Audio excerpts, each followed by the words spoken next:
So, good morning, everyone, to our webinar, Building a Culture of Engagement, Proven Strategies from Nordic Leaders. We're very excited to have you here. Feel free to introduce yourselves in the chat. Make sure to choose the option of to everyone and not just to a host and panelists so that everyone can read. I already see first people joining from south of London, Luxembourg, someone from Spain, Finland. Nice to see you. So we're very excited to bring this webinar to you today. We have four very exciting panelists from four different cities and four different countries here.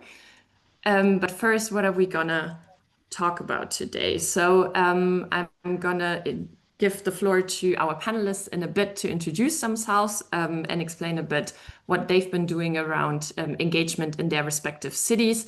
Then I'm going to give you a very quick theoretical input of what makes a strong culture of engagement. And then we're going to have a tour de table and discussion, which is going to be what we're going to spend most of the time today on. You don't see a Q&A here because I want to weave in your questions into the discussion. So below you can also find a Q&A function in Zoom. So feel free to drop your questions there. You can also upvote the questions of other people in case someone else already asked a question that you're also interested in. And then you can use the chat more to introduce yourselves. So please questions in the Q&A so that we can that I can weave them into the discussion with our interesting panelists. And then we're going to close with the wrap up. Quickly, who am I? So my name is Jelena. I'm a Senior Government Success Manager here at GoVocal. I'm German. I'm based in Berlin. We feel very connected here to the Nordics, especially in the north of Germany. So I'm very excited for this panel. Actually, 3 of the 4 cities present here I also work with today. I've been doing this job already for the last 4 years. I'm a very big democracy nerd, have been working on the topic of participation and democratic innovation for more than 10 years already. And I'm very excited to bring you this knowledge today. So, quick intros, who are our panelists? We're very excited to bring you 4 different people from 4 different cities and countries today. We're actually still missing one of the panelists who's going to join in a bit. He has some technical questions, but probably towards the end. He's anyway last here in the introduction round, so maybe hopefully until the end of the introduction round, Emil will be here as well.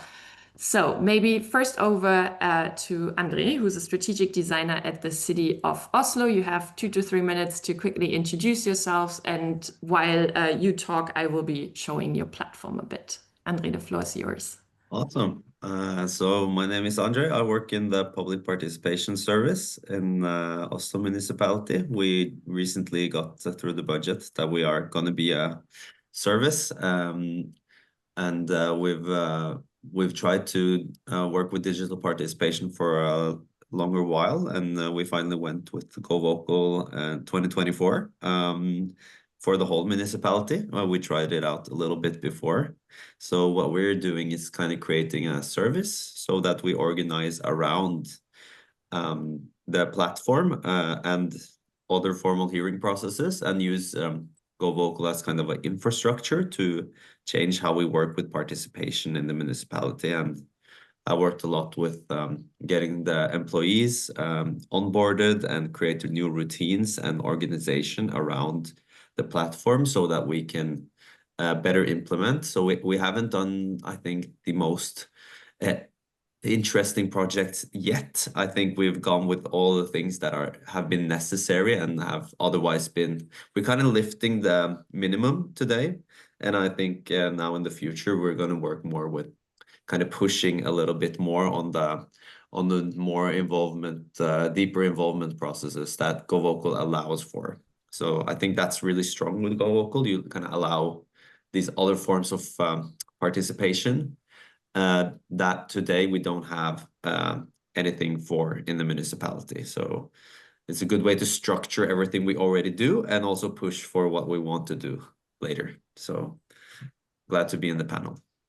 Thank you, Andre. Yeah, I shared Oslo's platform also in the chat if you want to have a look yourselves. You see a lot of open participation projects actually running at the moment. Over to you, Sanna. Tell us a bit what you've been doing in Lahti in Finland. Yeah, hi everyone. My name is Sanna Virta. I work as a participation coordinator in Lahti. Finland, and maybe Lahti is not so well known as Oslo. So a few words about Lahti. Lahti has 120,000 inhabitants. We are like 100 kilometers from Helsinki to north. And yeah, we were awarded European Green Capital 2021. And that is something we're very proud of, because the environmental work and ecological goals has been very important for us for decades and are still very important. For example, yeah, we want to be first of Finnish cities to be carbon neutral. That is in our strategy. And also, we are the newest university town in Finland. That is, I have to say, also, we have a very rapidly growing university in Lahti. And yes, in my work, I work with the platform, of course, and especially with participatory budgeting. We had it this year in the springtime. We had our participatory budgeting round, the GoVocal platform. We had it in 3 phases, like ideation, development, and voting phases.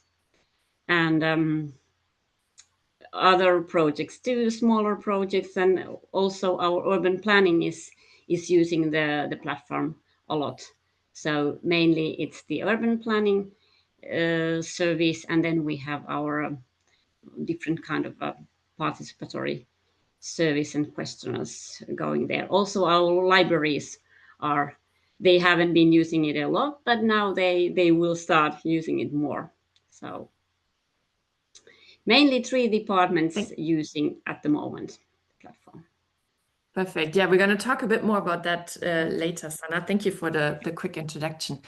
Over to Karin from Hillerød, who works in Denmark. What do you do, Karin? Yeah, I'm from a smaller municipality, around 54,000 inhabitants, and we have been working with involvement and engagement of the citizens, of course, in a very long time, but in 2018 until 2021, we had a special committee sitting, looking at how can we do to develop the engagement of the citizens. And at that time, I was a secretary for that committee. And after a year, it was very clear that we had always the same, old white men sitting at our big town hall meetings, and we wanted to do something else. And so we bought in on the platform from GoVocal. And we have been using it since 2019, I think, or was it 20? I think, yeah, somehow something about there. And it has been a travel also with GoVocal. I've been joining, also developing the platform together with our man from Denmark, and it has been very exciting. What we do. We have a lot of challenges, I think, to get really the best out of the platform. The politicians are very eager to involve the citizens, but it is more complicated with the layer of CEOs and chefs, and that is very understandable, because it makes the citizen involvement makes it less easy to control what is actually going to be the outcome. And at the same time, we are a municipality with extreme expansion. So we have a very pressed economy. We are a rich municipality, but we give a lot of money out to the other municipalities in less developed areas. And we use so many money on that. So it's a little bit pressed system. And I'm the only one that has the focus on the platform, but is trying to get other people in. And it's mostly the technical city development department that's using it. But I'm very interested in getting inspired from others. Nice. Thank you, Karin, for presenting that. We're definitely going to talk about elected officials and leadership and the importance of having them on board today. So thank you for already sharing that. And just in time, our fourth panelist, Emil from Helsingborg in Sweden, is here. So Emil, the floor is yours. The floor is yours. You have 2 to 3 minutes to quickly introduce yourselves and what you're doing around engagement in Helsingborg. Go ahead. Perfect, thank you. Yes, my name is Emil Bengtsson, and I work as acting head of unit on our democracy and legal division here in Helsingborg. We are a medium-sized city in Scandinavian measures with 155,000 inhabitants. So that sets the frame for our work some way. We are quite new to GoVocal. We have used the platform since May this year. And before that, we actually had a similar platform from another company that we have used since 2021. And that worked very well, but we had to make a new procurement and GoVocal 1, and we're very happy with that. So we're using the platform for citizen participation and engagement, as I think most of you do. And regarding the participation projects, we have a varying both in scale and from different departments. So, for example, what you can see here is that we had some name suggestions for our new swimming pool. That was very there was a high interest in that project, with 377 suggestions for the name. But as you can see, we also have had some projects with our museum, and also some development of one of our central squares and playgrounds. So we're doing a lot, and we're looking to have like our voluntary missions maybe coming into the platform, and also our e-petition tool. So lots going on in Helsingborg. Perfect. Yeah. Thank you for the quick introduction, Emil. So let me give you a very quick overview, like a little theoretical block, let's say, on what makes a strong culture of engagement. So we at GoVocal have been working with local governments for the last 10 years on their online engagement projects. And we've worked since then with more than 600 governments and realized, okay, some are doing better than others when it comes to their participation projects. So we dove into that and looked at, okay, why are some doing better than others? And very strongly realized, okay, culture of engagement makes a difference. So what we came up with is 3 pillars that actually, to our mind, make up a good culture of engagement. And we want to dive with our panelists today into those 3 pillars. So the very first pillar we understand as political will or ambition from elected officials and management. That's a bit what Karin mentioned before, the importance of having leadership in your public administrations that can drive successful engagement efforts and adopt a culture of engagement inside your organization. Because when elected officials prioritize engagement with their communities, they can inspire the whole administration and set the scene, right? And part of setting the scene is, for instance, also allocating enough resources. So we just heard from Andre that a decision was made in Oslo to allocate enough resources for participation, but it's actually not just money, it's also staff resources, right? I hear that a lot in Germany from German cities, people working in administrations, they say, I do want to work more on participation, but it's not part of my official job description. So it's very hard for me to advocate for doing it more if it's not in my job description towards my leadership. So here, that is a very important pillar.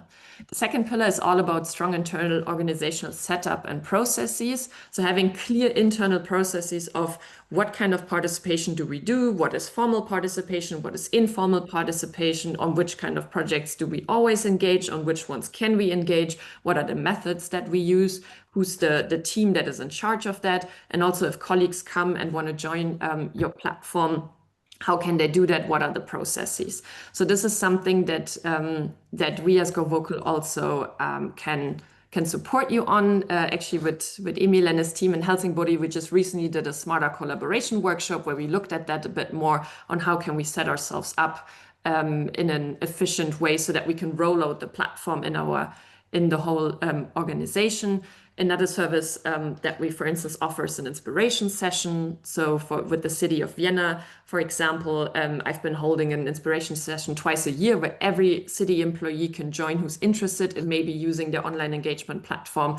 And we explain them a bit, okay, this is the toolbox of participation methods that we have. Here are some best practices from how other cities do it so that they can get onboarded onto the platform.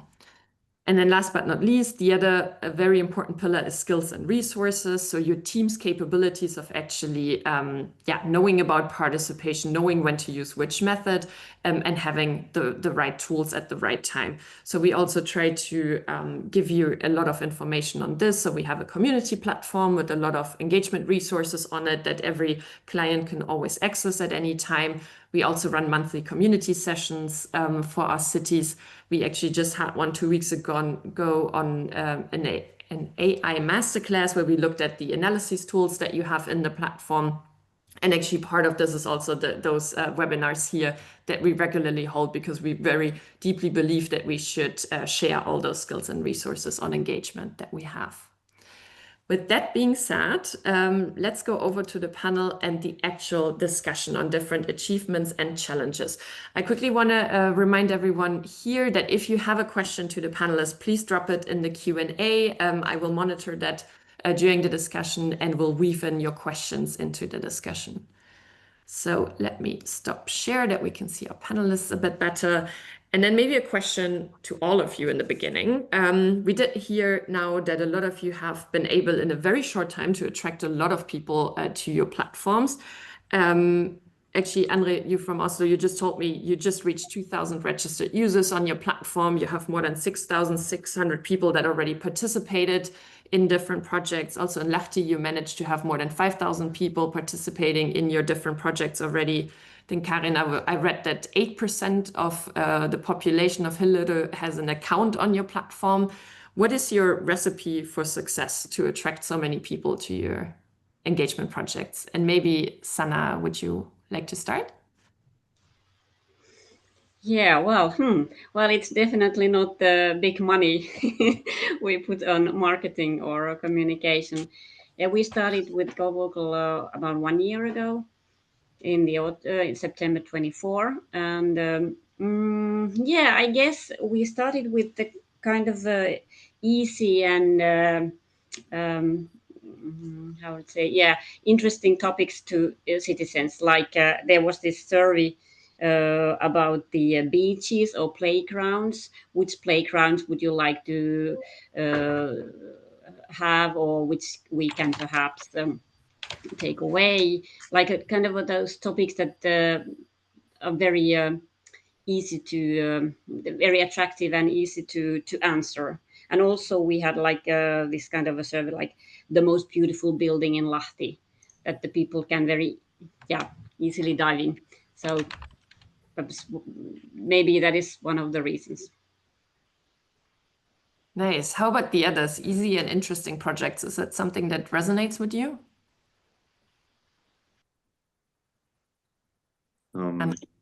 I will say but in my case, the service itself is not hosting any processes, so it's like kind of random if someone has a process that has this kind of content. But we know that processes where you vote, for example, over different options with a low threshold of attending, and also kind of similar to Sanna with beaches, which I've also seen, and I think it's really inspiring example. We should definitely do something similar, and this great use of the mapping functions, but also that traffic safety is something people engage in a lot.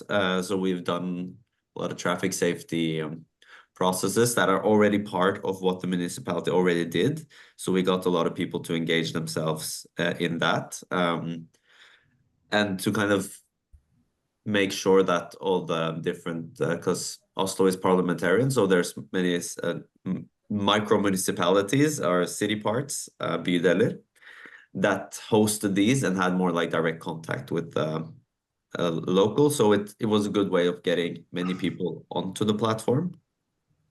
But I think we still are far away from reaching potential. I think if we have more like low threshold kind of processes.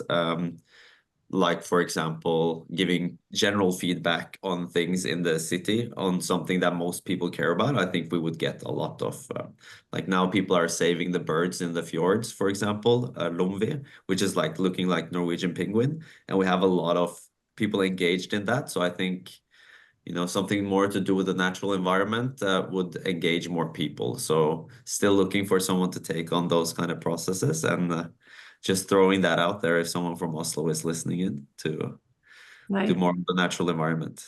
That's good. I'm interested in, because, and then maybe Karin, Emil, what your thought is on that, because Sanna just said easy projects, but then we got this question here from Sarah, and actually I had the same thought. How about a bit like controversial topics? Because we had a couple of German municipalities, like actually one German municipality that started with asking, shall we have a firework for our big like annual summer party or not, which is highly controversial, right? So what is your take on that?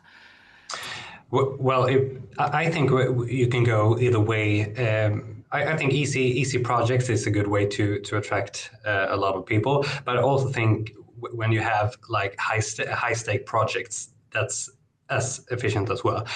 What we can see is that a good project or an interesting project sells itself. You don't have to like make a lot of marketing for good, interesting projects, and we need to be stay humble in the front of the fact that people are not interested in everything that we want to talk about or we want to engage them in. So you need to have like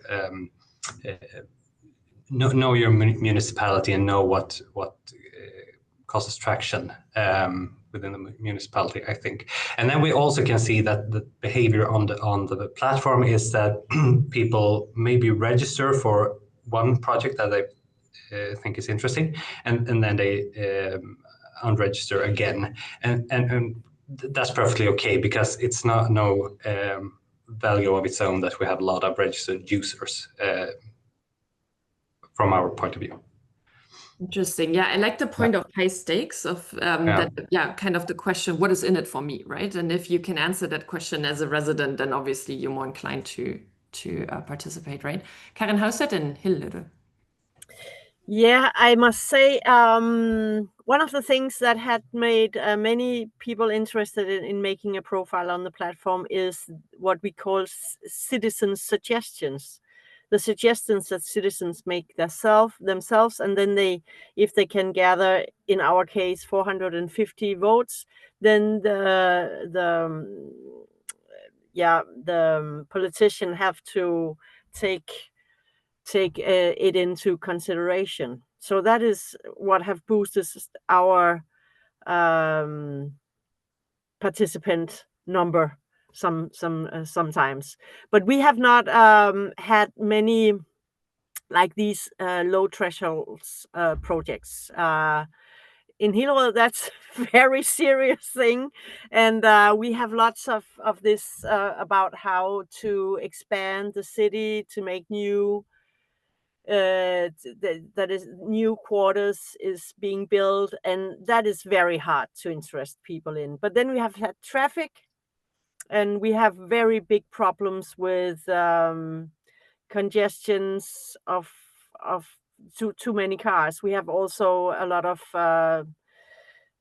factories, and it attracts really many cars. So that is something that people have joined into. But I would love to do more easy things. So I'm looking for them, and maybe I will go to your platforms and get some good ideas of what to do, and try to inspire also the school department. I'm myself is working at the culture department, and I have not myself used it. So who am I? Yeah, that's a good point. Yeah. Yeah. Thank you for bringing up proposals, Karin, because I think proposals can be a bit considered like the Champions League of participation, right? Because if you have a proposal system where you say, okay, if that proposal in X days gets X votes, then we're going to do something with it. That means that you need to have a really good process behind it, right? In your administration of like, what are we going to do with those proposals? And like, how do we get them to the right department? How do we get those departments involved, right? How do we, because you make a commitment to residents, right? That you want to be able to fulfill somehow. So we only promised that the politicians should talk about it. It's not like if you do that, then you will get what you want. It's not like that. Yeah. And we just take it. We also a little municipality, so we're just we're just taking it with the mayor and some chefs, and so that's pretty easy. Yeah, thanks for sharing, Karin.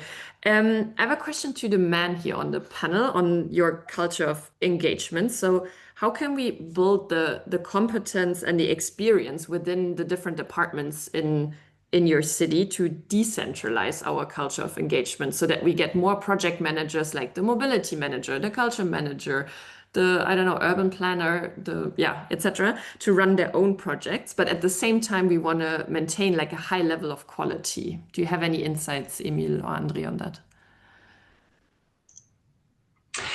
Well, that's a big question for us right now, and we are working really hard with that to build like the capacity within the departments. Right now, we are trying with working on a manual in how to do participation. Maybe that will help. We're also working on to define our like coach package. What do we offer the departments in support? We think that we need to be a little more, a little less operational when it comes to the different projects. So we need to support in a different way. And we have taken a lot of inspiration in the way you support us from Go Vocal and how that is arranged. I think it's important to be of service to the people that has processes in the municipality. So for us, it's a lot of urban planners, but also those that work in service development, to just be very available and help them with their process and help them kind of design their purpose of participation. Like now we have 167 employees on the platform, and 73 of those are project leaders or host some kind of project.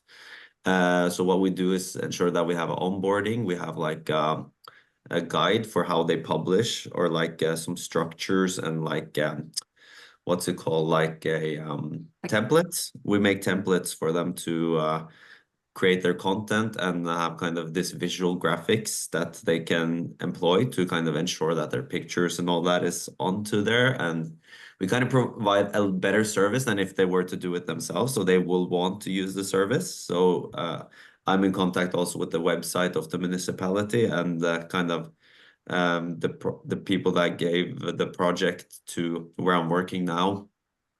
They are in charge of like the Facebook page of the municipality and those kind of things. So I think it's by connecting the project leaders to the infrastructure of communication outwards, and providing them with both like an onboarding and like continuous like support services that they can just book in the Outlook. It creates a low threshold to kind of use the service. And then I've had a lot of like these introductions to many of the departments in order for them to like understand what we can provide and so forth. But it happens a little organically. We still haven't like had a big campaign to say like Oslo has this thing now. But I think next year we will be more ready for such a thing, given that we are more safe. And I think these citizen suggestions or like proposals is something that we would also need to kind of look more into. There's one part of the city that now has one of such process, which is basically just like give us suggestions for how we can improve our services. So that's on from this week in Bydel Østensjø. So, you know, the municipality as a whole can't like easily get to say this, but every like a part of the municipality and organization can have those processes, which they have more power over changing, I think. Yeah, I like what both of you point out, that you just need to have very clear processes, right? You need to clearly communicate what do you have to do and what can we help you with, right? And I mean, the platform also tries to support there a bit with like having a project approval flow, right? That even though you have a lot of project managers on the platform, they can't just throw out projects themselves, let's say, so that you in the end keep a bit of like quality control over the process. I also like the snowball effect that you talked about, Andre, of kind of you always have like early adopters, right? And then you can use them a bit like as ambassadors internally, that they start talking to colleagues. Hey, this is nice to do. This is easy. It's even fun to like engage your residents and be in contact with them. And then hopefully like the ball keeps on growing, right? Karin, please. Yeah, I just wanted to tell you about that. What we do in Hillerød, which is also maybe a smaller municipality, is that it simply is like this, that I'm the mother of the platform. And so if anybody wants to do a project, I book a meeting with them.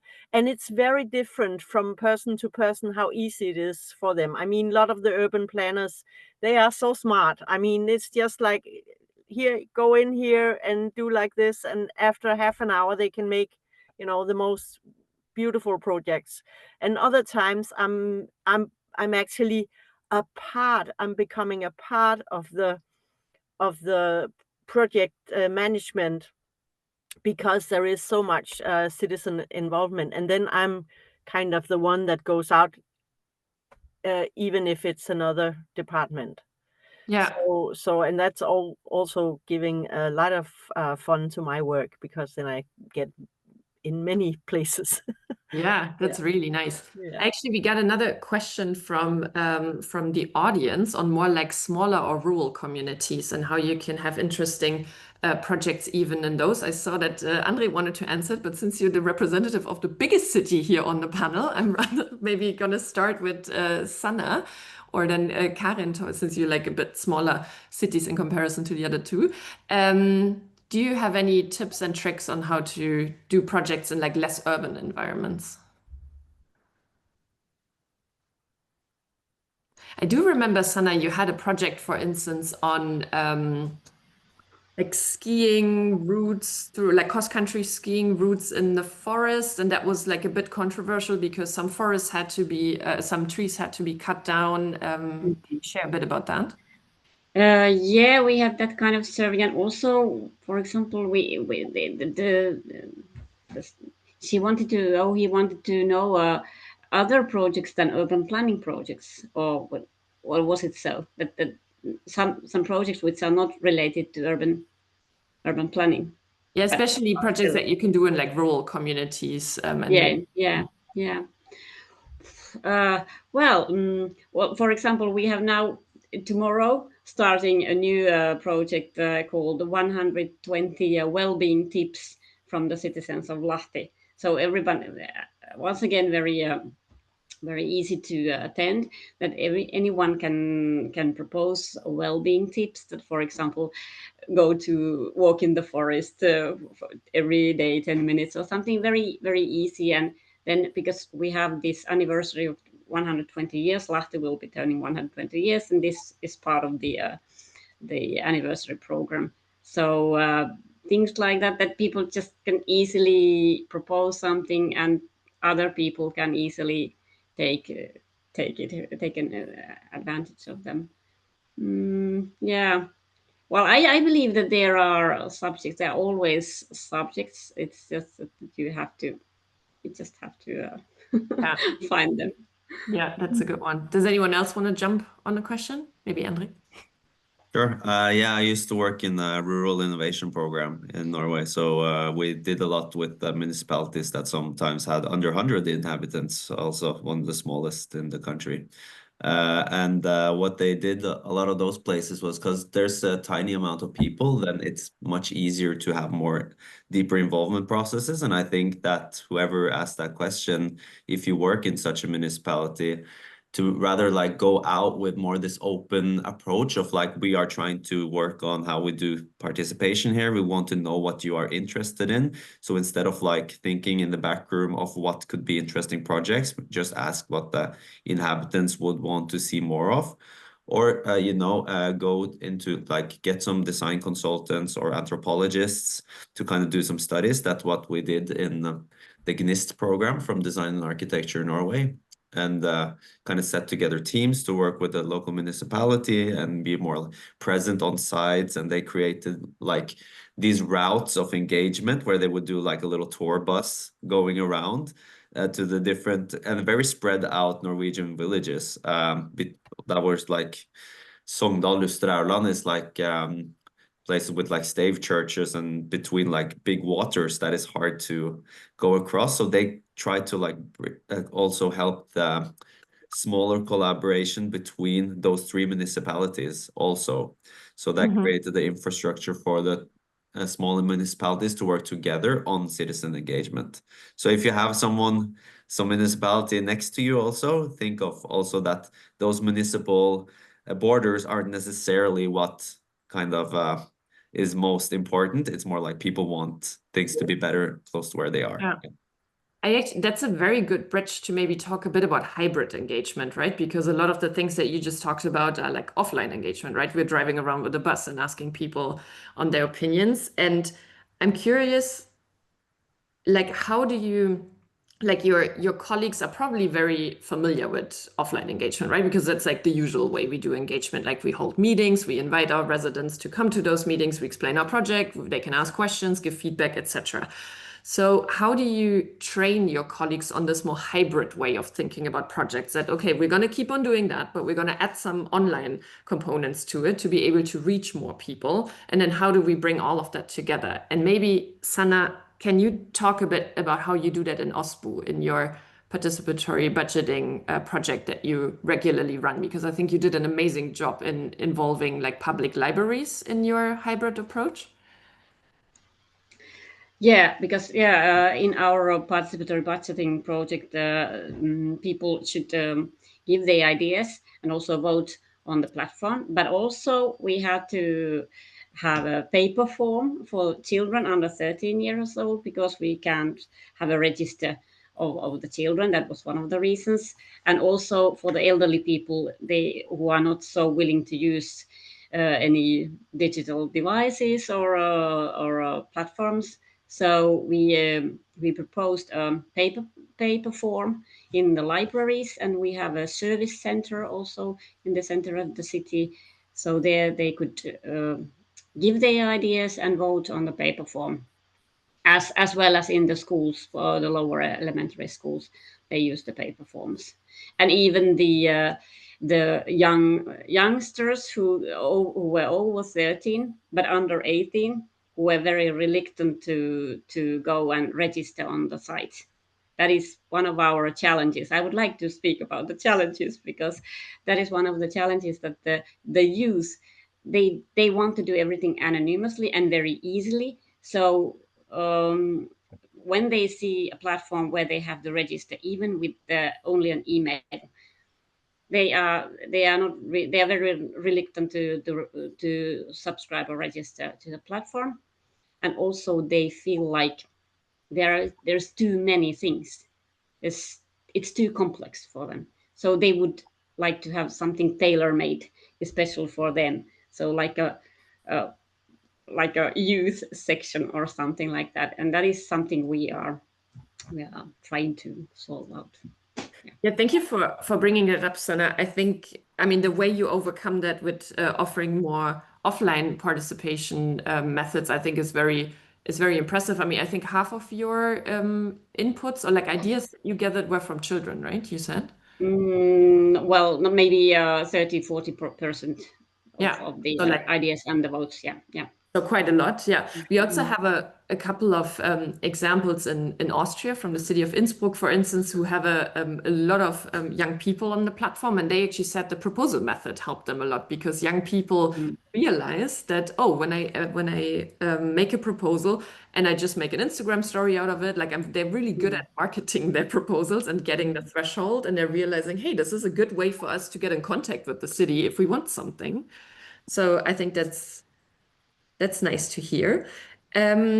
Which, Emil, brings me a bit to the topic of representativeness, because I remember that this has been a big topic for you. Like, could you talk a bit about how what's the role of representativeness in actually making promotion with your elected officials for the platform? Yeah, and that also has to do with the different with analog and digital participation, because you reach different people, different target groups. So we always try to have both in a process or in a project. When it comes to representativeness, that's a big deal for us because you need that's a matter of right to be involved. We need to secure that we involve the right people and different kind of people to get the most point of views that we can on a matter, and it also for our elected officials and decision makers, it's important to trust the result, to know that this is represented for our inhabitants or for the people that are affected in some way. So that was the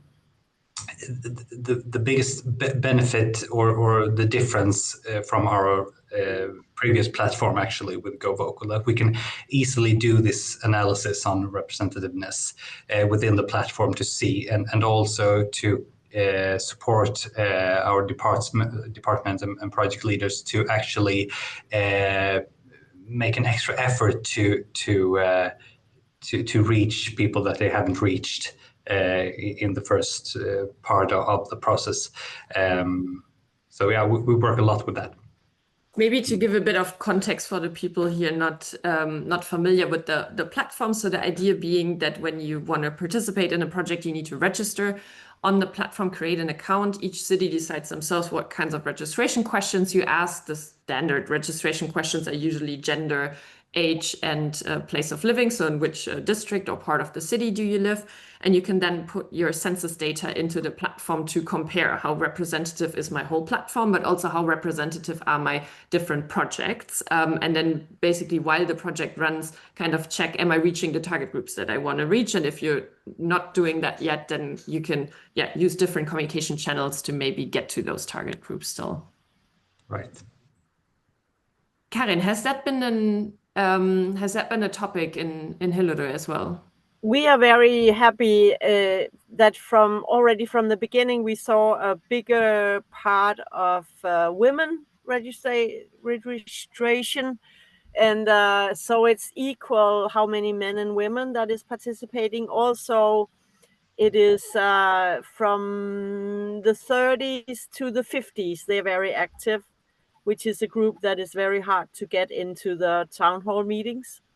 So, but when it comes to really significant representation, we can, of course, not make that in that needs other methods than just putting things out.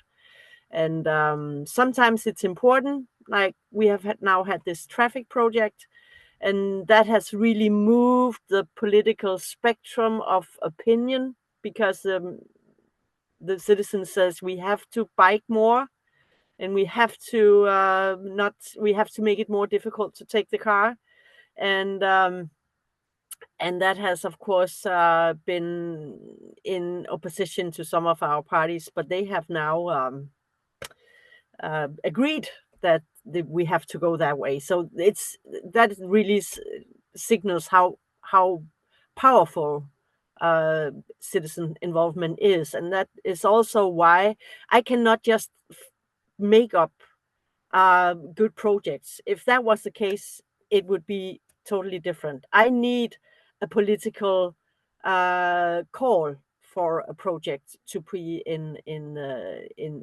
this platform. I would say about the citizen proposal, I do something, we have lots of citizen proposals, and only few of them get more than 2 or 3 votes. But what I always do is I send them to the department where they belong, and I say, are you doing something with this? Do we have some plans? Is there something we can say? And then they often send me an answer, something about this, and I put it out, so that even though they don't get their things treated by the politicians, they will get some more knowledge about this topic they have wanted to make a proposal about. Nice. I like that. Yeah, that it's not just about the numbers, right? That it's also about the quality of inputs that you receive. Andre, how's that? Is representativeness a topic in Oslo as well? And maybe to weave in the question we got on more of like children and youth participation, how have you been tackling that in Oslo? Yeah, so I've just put it out in the chat as well, because someone asked the question.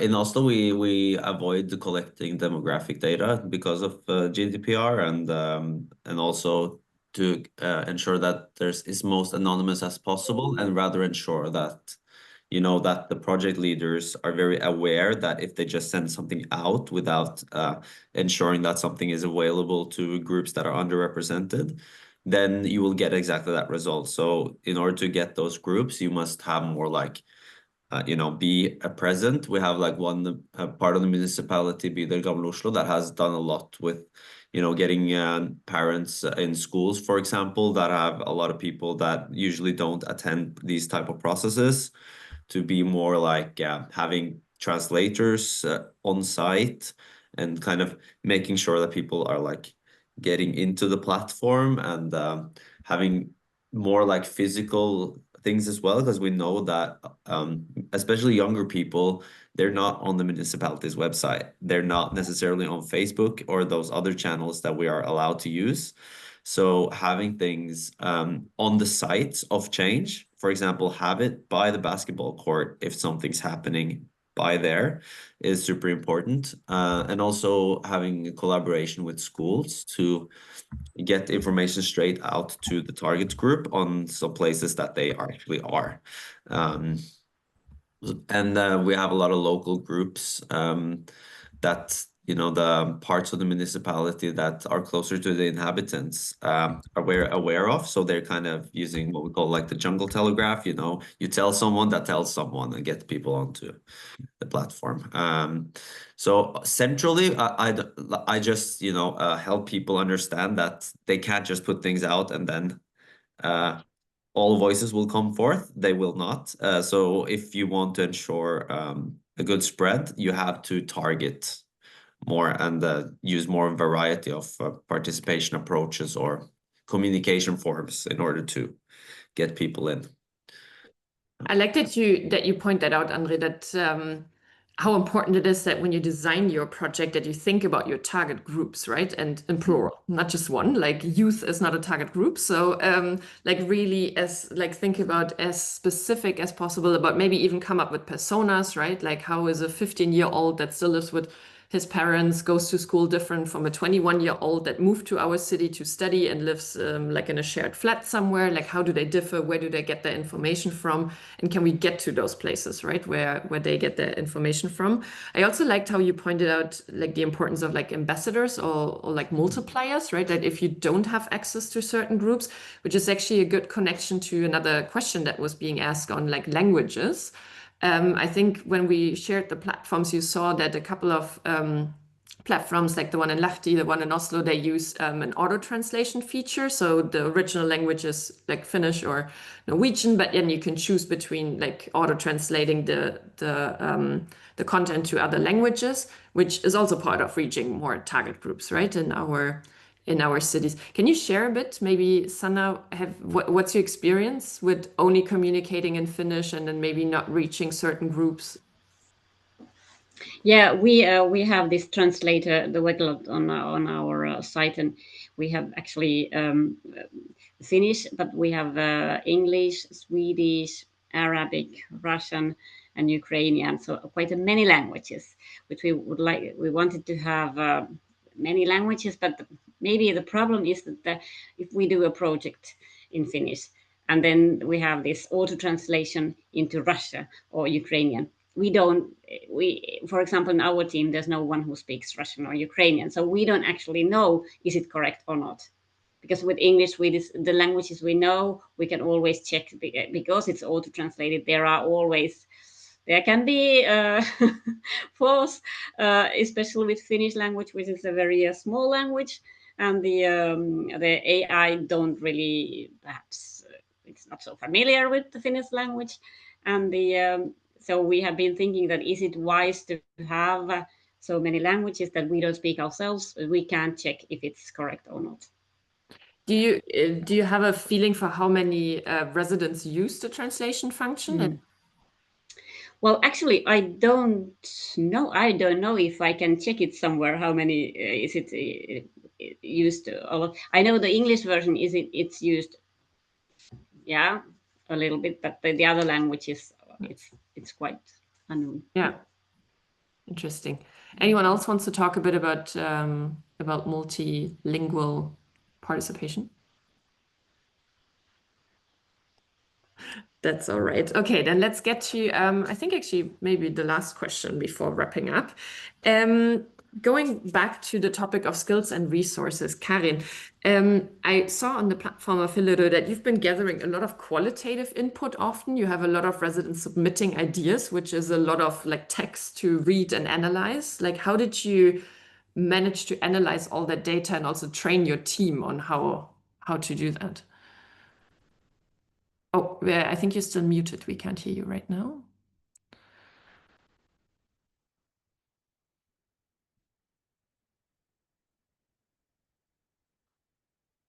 You're muted, Karin. No, go ahead. Now? Yes. Yes, okay.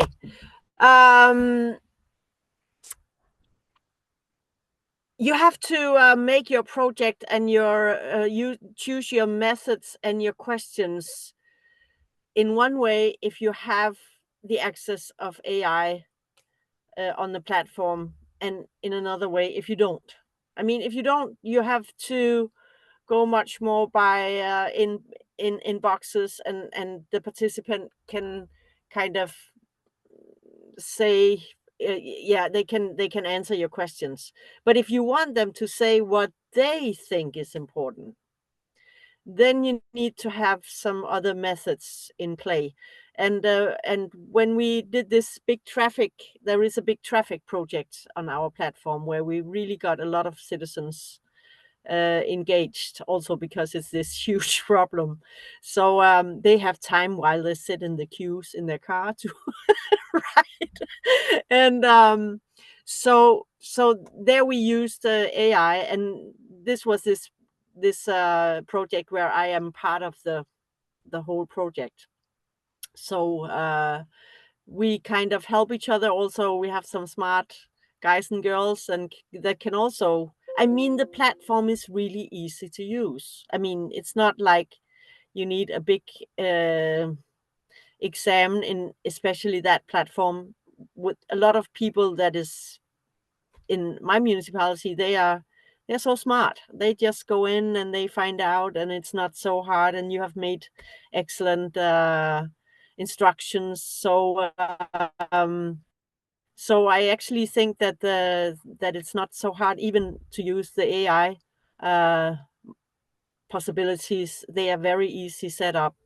So but it's true that we have our municipality has a lot of citizens which is high educated, and they can really write very smart things about what we should do, and that's of course also why we should do more participation, more engagement, and have more participation. We actually just added character limits to the input form, because we had a couple of cities complaining that that residents write like half novels as inputs so that you can kind of force people to be a bit more concise, right, and on the point. Thank you for sharing that, Karen, and actually thank you to all four of you for sharing your experiences. I think to kind of go back to the little image of culture of engagement, I think we really dove into the 3 different pillars here. We heard about how important it is to have ambition from your elected officials and management, how representativeness can kind of help here to have an argument, right, for why we should do it, for why our projects are important. We talked about the importance of strong internal organizational setup, of having a manual, a coaching package for your colleagues, and kind of make it inherent and clear what should they do, what can we do, and then hopefully get to that snowball effect of convincing more and more colleagues that doing participation is important. And we did talk a lot about skills and resources, how the platform can help you in using, for instance, the AI tool, and how we need to provide different resources for our colleagues to be able to join. So I really want to thank all 4 of you for prepping so well, for participating here, for sharing your insights with everyone. And with that being said, thanks for joining. If you want to get more inspiration on what these 4 cities do or other 4 cities do, please visit our website, govocal.com. We have a lot of case studies there from different cities all around the world. And if you're eager to see the back office of the platform, just reach out to us via our website, and then we're happy to show it to you. So with that being said, I wish you all a very nice day.